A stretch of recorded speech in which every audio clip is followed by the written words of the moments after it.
The Converted Man here. I've got two videos to look at today. Here we go. Let's do it. Yeah, just dive right in. All right. Ontological argument for God. So good you can't resist it. I don't know. The Borg say resistance is futile, but keep beating up the Borg, so pretty sure I can resist it. If it's valid and sound, resistance has no bearing. Oh, whatever. Anyways. That's kind of cool. Alright, yeah. The ontological argument has a long and rich history. Unfortunately, it also has a long and rich history of being misunderstood. Here I present a version of the modal ontological argument that I think works very well. The modal ontological argument, in its basic form, is usually presented something like this. Step 1, if it is possible for a maximally great being to exist, then a maximally great being exists in the actual world. And right off the bat, there's no reason to believe that that is true. You can't just define things into existence. If it's possible for me to have $1 million, then I have $1 million in the actual world. Because why not? Just because I feel like it. It doesn't work. Of course, it's maximally great pizza and all this. Of course, what do you mean by maximally great being and all this? The other problem is I can imagine a being that would reveal itself to all of the world in such a way that nobody would be confused about what it is or how it works or anything like that. Everybody would agree that this being existed and they would understand it fully. That would be a maximally great being. But that being doesn't exist. Therefore, a maximally great being doesn't exist. So there goes premise one. But this is the usual version. He's going to fix that. So that should be good. Step 2, it is possible for a maximally great being to exist. And step 3, maximally great being exists in the actual world. The ontological argument I want to present replaces planting as maximally great being with a necessary being. A necessary being is a non-abstract being that exists in all possible worlds. You've just replaced one assertion with another assertion. You haven't really done anything to fix it. Adding words doesn't change the problems of the argument. You don't know that it's possible for this to be true. You don't have an example of a necessary being. So what do you mean by a necessary being? What does that mean? Do you have an example of it? No, you don't. So there's no thing that you can point to and say that's a necessary thing. Like, maybe you could give an example here. Say, okay, gravity is necessary because of X, Y, and Z. And so that's a necessary phenomenon. And without it, we wouldn't have X, Y, and Z. But it's like, well, but it's still not necessary. I mean, we could imagine a universe without gravity. So you have to establish that it's absolutely, you can't, it's like, you can't have a universe without X, right? So you would need to establish that that's the case. How would you go about that? You'd have to have some sort of universe simulator that would show that every instance of every conceivable universe that X was always necessary. At best, you could say this universe needs X to be true in order for it to be the sort of universe that it is. And then you have a necessary phenomenon, perhaps, at least necessary for this universe. But that's not a being. A being suggests all sorts of things, attributes, a brain, a thinking process, something that's alive. So being, well, what does that mean? Of course, for the theist here, a being is separate from human. It is something apart from it. It is something distinct from it. So this comes from dualism, essentially, that your mind is separate from your brain somehow, or your spirit's different than your brain or your mind, and your soul is something distinct. And so there's this being that exists, but it's not like us. It has a mind, but it has no brain. How that works, who knows? Or it's pure spirit, it's pure soul, whatever that means. It just becomes incoherent once you start to break down what the word being actually is referring to. So you don't know that it's possible for it to exist because you haven't even demonstrated what it is in the first place. So how could you assign any possibility to it at all? You couldn't. And then to just say you've just restated the same premise in the second premise. Well, you said, okay, you said if it's possible, then you said it is possible, but you haven't established that it is. So this is a hypothetical. So all we have to do is reject the hypothetical if it's possible. We don't know if it's possible or not because we have no example of necessary being. So the rest of the reductio ad absurdums still apply to this version of it, and there's really not anything other to say about this. And then, of course, stage 2, he just asserts that it's God.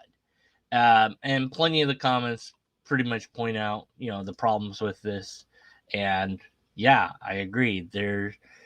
This is just incoherent. This isn't a good argument. You don't have an example of a necessary being. You haven't defined being. You haven't shown possibility one way or the other.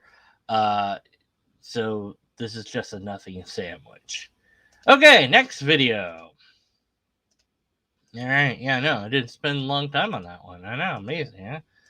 All right, science reveals God, an argument for theism. All right, this is going to be one of those. Here we go. Science reveals God. This is a comprehensive argument for theism. With only 14 minutes? I don't know. But science, okay, here's the thing. Science is a methodology, right? So there must be some methodology that you're applying to God. So if that's the case, then God has to be something that science can discover, which would place God in the natural realm, which is fine with me. I don't care. God can be whatever it actually turns out to be, if it is a thing at all. If God is natural, fine. In fact, that would make sense. The word supernatural is just an incoherent word tossed out. It's basically magic. It's not any better than the word magic. So if you have some methodology to establish that X exists, that X is going to be in the natural world.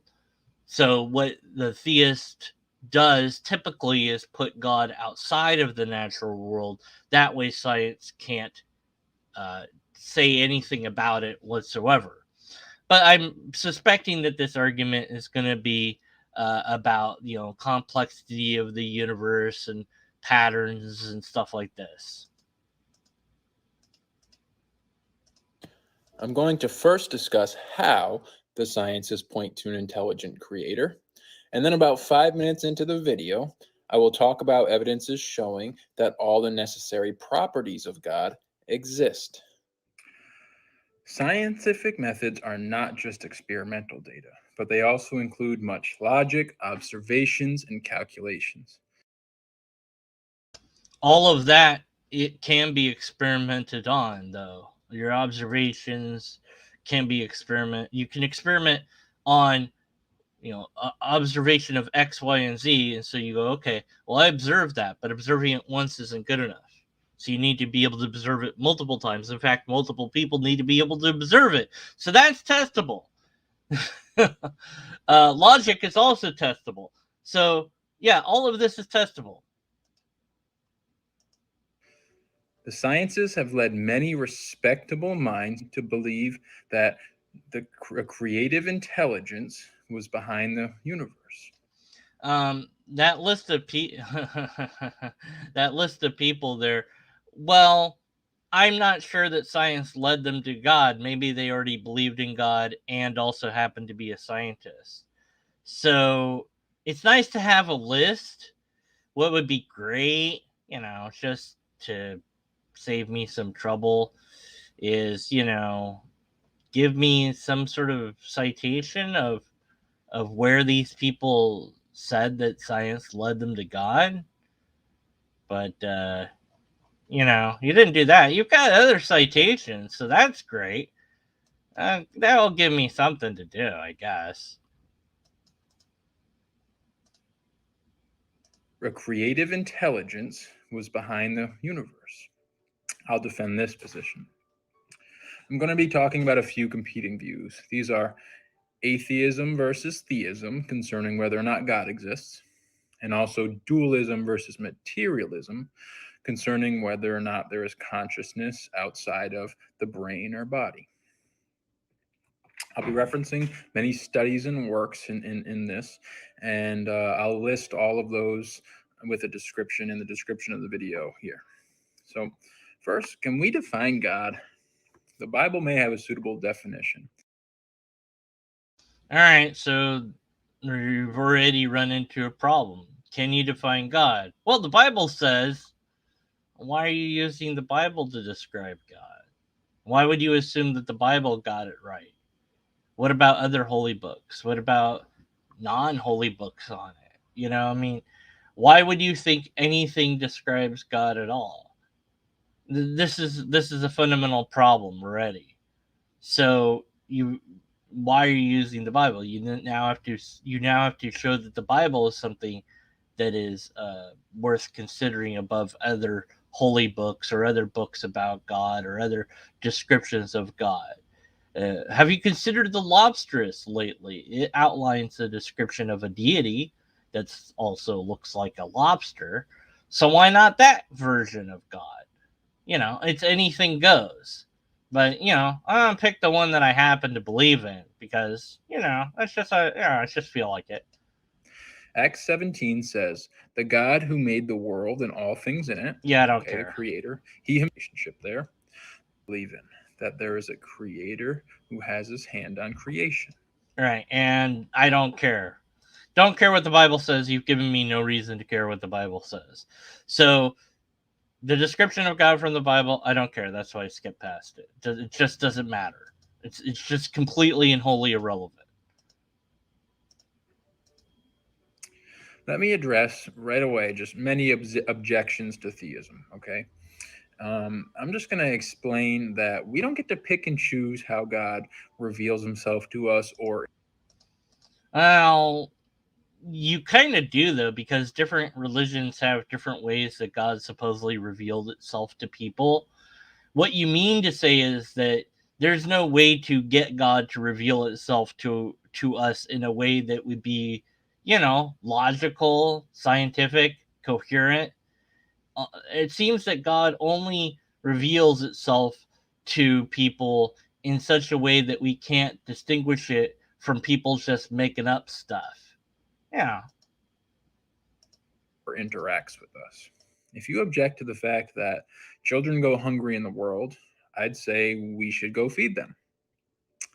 And maybe there's something more to this life than just this short journey here on planet Earth. But there's no evidence for that. So let's, focus on the here and now. That's what seems to matter the most. So that's what we should focus on. The Big Bang Theory tells us that there was a beginning. No, it doesn't. No, you got that wrong. No, the Big Bang doesn't tell you there's a beginning in the way that you need it to. So this is I just don't get how theists keep getting this one wrong. It's almost like they haven't actually looked up the science about this. They just think, oh, it has a beginning. No, that's not what's happening. I know it looks like there's a beginning there, but that's not really, whatever. That's just true. People ask, if God created the universe, who created God? Well, Time might not have existed before the Big Bang at all, Mhm. but regardless of whether it did or didn't, or how you want to think about that, God is not subject to time. How do you know that? How do you know that? How do you know what God is or isn't subject to? You just asserted it. So you're using the definition that you've decided about God to then say, well, this is what God is, but you haven't established that's what God is. So this argument's failing. Like it's not scientific. You're working backwards from your conclusion. You've already decided that God is X, Y, and Z, and therefore God is X, Y, and Z. So it's fully circular. The Goldilocks hypothesis argues that the What? universe has dozens of finely tuned conditions that are required for our existence. It's kind of a backwards way of thinking about it. Life develops in a universe that permits life to develop. It's not that the universe was made for life, it's that life was made in the universe. Like, you wouldn't find life in a universe that couldn't support life. It's just a weak anthropic principle pretty much demolishes this. But, again, that would be understanding actual science, and we're not going to do that. These include the initial conditions of matter and energy, and the forces of physics, and many more.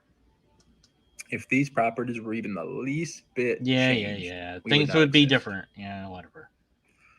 In Stephen Meyer's book, The Return of the God Hypothesis. Stephen Meyer. Yeah, I don't care what Stephen Meyer has to say either. So this is the problem. That's a book, not a scientific peer-reviewed paper, published and reviewed by other scientists. Here's a book that somebody wrote. I wrote a book. Anyone can write a book. I mean, So what? Who cares? Whatever. Anyway, so it's really improbable, blah, blah, blah, whatever. Orderly structures demand an intelligence. No, they don't. Appearance of design does not actually mean that it's designed. So that's just bad science again. Let's see if you have anything that actually matters here for me to actually drift.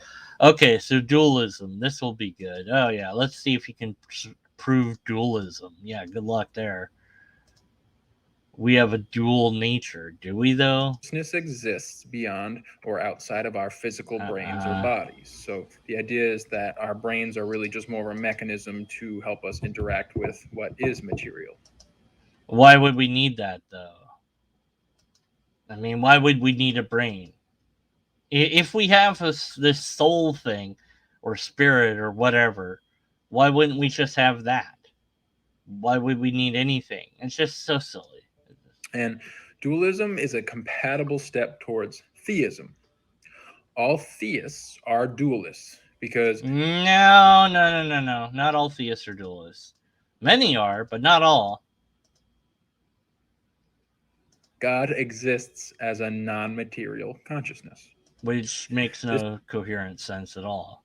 But actually, that's your version of God. It's not every version of God. So this theory easily supports eternal life. And no, it doesn't actually. Not at all. Many materialists will just dismiss the data that I'm about to present.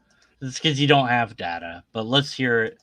Because the data causes their materialistic worldview to just fall apart.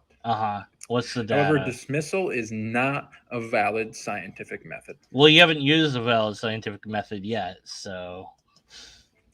Neuroscientist Michael Egnor presents many experiments and observations regarding the brain and consciousness that argue for dualism. That doesn't matter. I mean, he can do whatever he wants. That's one guy that's presenting arguments. That's not scientific research. Show me a paper that he's published about that. Give me a scientific paper that he's done on this. And one of his arguments are veridical near-death experience. Okay, NDEs. No, we're done. No, he's no longer considered a scientist in my view then. Because NDEs have already been demonstrated to not be anything at all. They're just not interesting to me. Every single NDE that's happened is like, well, the person reports their own religion or a religion that's well known in their area, and it's never, it's never the same across things. It just isn't anything. And of course, the recordings and documentations for NDEs are really bad. They're not well sourced, and the ultimate nail in the coffin for this has been that they have done multiple times where they had objects on a shelf or a piece of paper that was taped to the ceiling that people could have looked into the box with the objects in it, or looked behind the paper and told people what was there. And nobody's done that. No one. So that's it. You don't leave your body. That doesn't happen. And the thing with NDEs is they're the exception to the norm. The norm is anyone that's close to death doesn't experience anything at all. So this is a fluke rather than a feature. It seems like what the brain is doing when it's deprived of oxygen. Big deal. So that's not data. No, none of the memories have been validated because they've all been again, the data gathering is not good on NDEs. So now he's just talking just nothing. What's this about? Machine that was in the room. After being resuscitated, the man asked the doctor to confirm the quarter. Okay, so yeah, this story and stories like it have been told, but never been shown to actually be true. There's no documentation that this happened. Not even a little. It's what you have is you have testimony that it happened. They didn't bother taking a video of it or, taking pictures of it or recording it in any sort of scientific way. So it's not scientific data. Resuscitated. Yeah, whatever. He's all right. So what else you got? So another person that's just not, doesn't seem like a scientific methodology. Does he have a scientific peer-reviewed paper? No, just some study somewhere, whatever. No, there's no consciousness when you have no brain function. It's not been shown to be a thing. So this doesn't prove dualism at all. There's no CIA records. Great. They think that there's extrasensory perception. Really? The CIA thinks that. Interesting. You have any, I'm guessing one of the links is here for that? Goodness, this is just a bunch of nothing. The CIA did waste a lot of our money investigating paranormal stuff, and they might have said this at one point, but they don't use it anymore because guess what? It doesn't work. It's not testable. If it was real, you could test it, you could demonstrate it. And James Randi, for a long time, the James Randi Foundation offered $1 million to people to prove it. Nobody ever did. So I don't care what Daniel says. Okay, so Dead Sea Scrolls are also irrelevant. So none of this is scientific. Just wow. Just nothing. Okay, so that's it. There's nothing to see here, pretty much. So yeah, that was quick. I don't really have a lot to say on these videos, I guess. It's just more bad arguments from the theists. I don't know. Maybe I'm tired. Maybe I could have done this better. I don't know. I mean, do I really want to read through every single link this guy had just to further confirm that he doesn't know what he's talking about? I guess I could, but, I know what's there, which is nothing. If this stuff was discovered in a real scientific sense, then it would be well known around the scientific community. It would be as well supported as the age of the Earth, the age of the universe, or biological evolution. But it's not. Scientists just don't care about this stuff because it's not peer-reviewed. It's not published in scientific papers. The scientists that go off into woo usually have failed careers as a scientist. They don't, they need money, so they make some money by, pretending that science supports, some pseudoscience stuff.